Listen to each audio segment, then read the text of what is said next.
Same thing goes with your ground strokes and with that backhand. When you're getting through the shot, getting ready to hit that ball, you're not going to hit a ball with 90 miles an hour when you're trying to hit a ball down the line. All you're going to do is try to place the ball with appropriate speed according to the shot. The ball is lower than the net. You got to add a little bit of spin to help pull the ball down, but neither do you want to crush that ball. The ball is a little bit higher. That's when you can start attacking the ball and adding a little bit more power to the shot.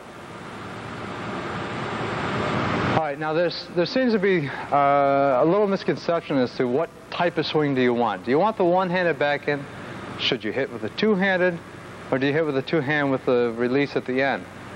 Well, I'm not so concerned as to whether or not you should be hitting with a one-hand or two-handed shot, although I'll give you a demonstration in a second on all of those shots as to how it should look.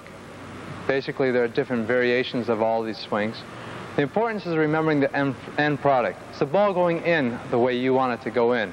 Let's take a look at my one-handed backhand. That's basically known as the backhand topspin. Try one more topspin. Racket head is lower than the ball, and I brush up into the shot. One more. Okay, racket head low, weight transfers forward, and I brush right into it. The net result, the ball is right on the baseline, dipped down. I should have won that point. Now, there's another type of one-handed stroke that you deal with, and that's called the slice backhand. This shot typically is a shot used when people are pulled wide or are running on the shots that we'll discuss a little later into this tape. All right, the slice backhand. Racket head's high to low, a little bit higher on the feed. There we go. Racket head is high to low, and you stroke the ball. Higher than the ball, and you brush right into it. High to low. Just like we talked about, that imparts a backspin. So we've hit topspin, we've hit a backspin or a back slice.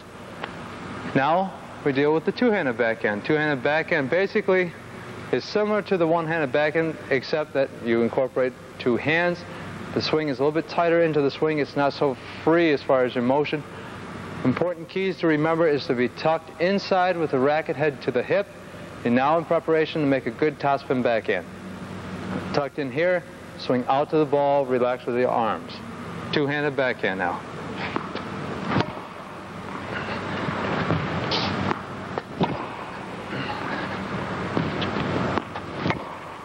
Perfect. Not a bad two-handed backhand, is it? Now there's one more type of backhand that we deal with, and that is the two-handed backhand. And if you notice, a lot of players in the pro tours, they have a tendency to, as they go through the motion, they let go with that left hand. They use their left hand basically as a guide to help push the racket head through the shot. That's sort of like halfway between a one-handed and two-handed backhand. Here comes a demo of that.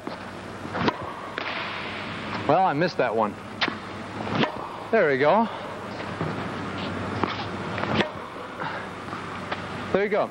Three types of swings. One-handed backhand, two-handed backhand, and a two-handed backhand with the release at the point of contact. There are two basic types of backswings when it comes to hitting a tennis ball. As you know, as you were taught back, 10 years ago or 15, however many years it was that you were taught tennis, the in way of teaching tennis was referring to the backswing as facing the net, you're facing 12 o'clock. As you get ready to go through your swing, you take the racket back, racket goes back to 6 o'clock. Ball comes, you step to the ball, and you swing through to 12. Well, that's referred basically as known as the straight backswing. As the ball comes, you've been told, tuck the racket all the way back as soon as you can, take it right back. Now you're ready to hit the ball.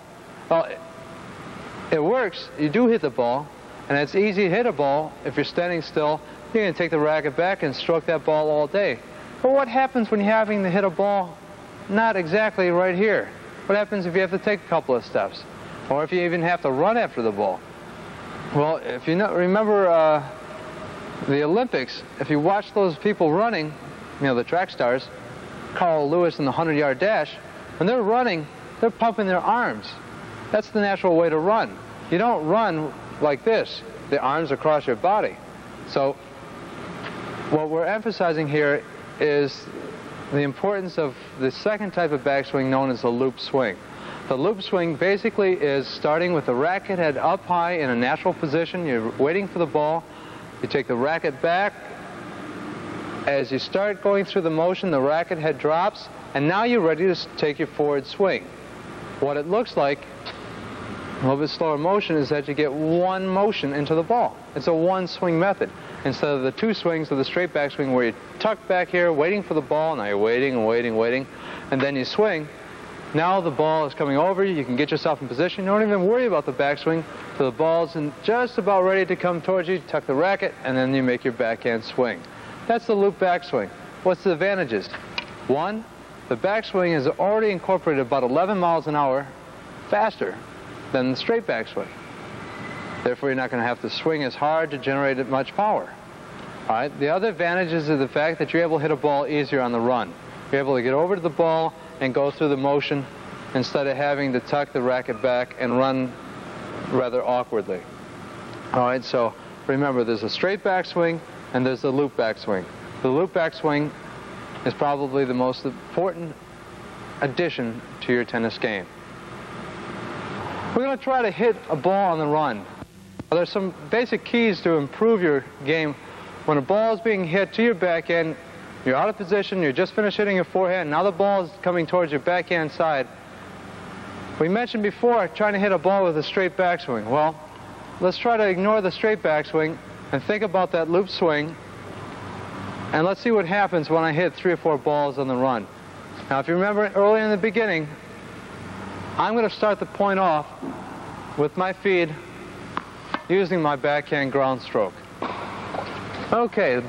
What you have to do, first of all, is try to figure out the height of the ball coming across the net. That will help dictate what shot you choose to do. If the ball's really high, I'm not going to try to make a high topspin backhand. What I'm going to do, with the ball already being high, there's no need to having the ball travel high over the net. Now I can almost like hit down into the shot or down into the court on the opposite side. Doing that type of shot, I'm going to choose either the flat swing, more likely, though, my slice backhand.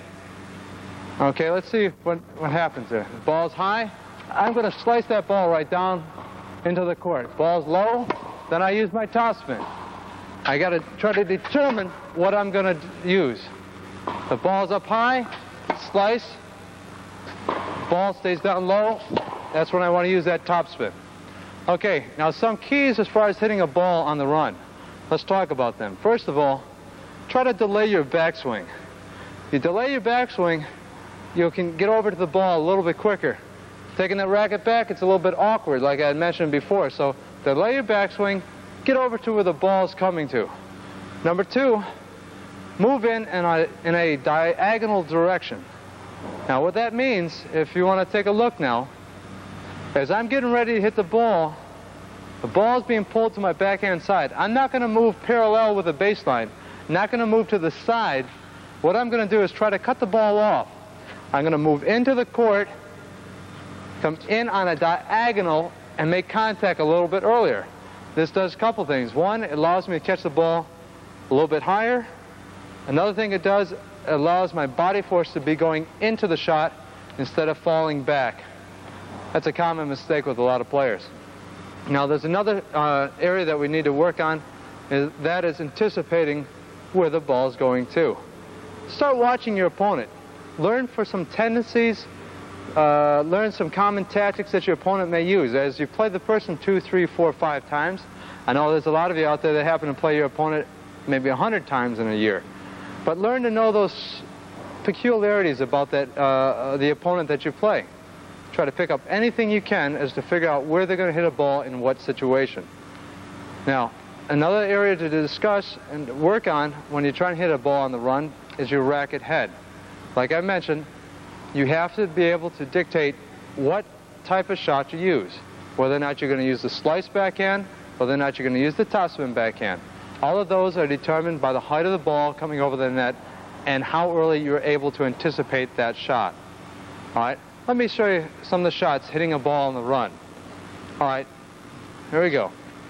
Okay, I got a little bit out of position, so what I decided to do, the ball caught up high. I ended up having to be late on the ball, so I was going to slice it. that accommodates for being a little late on the shot. All right, let's see what happens on this next ball. Ball goes a little short. Now I can move into the court and hit a nice, good topspin back.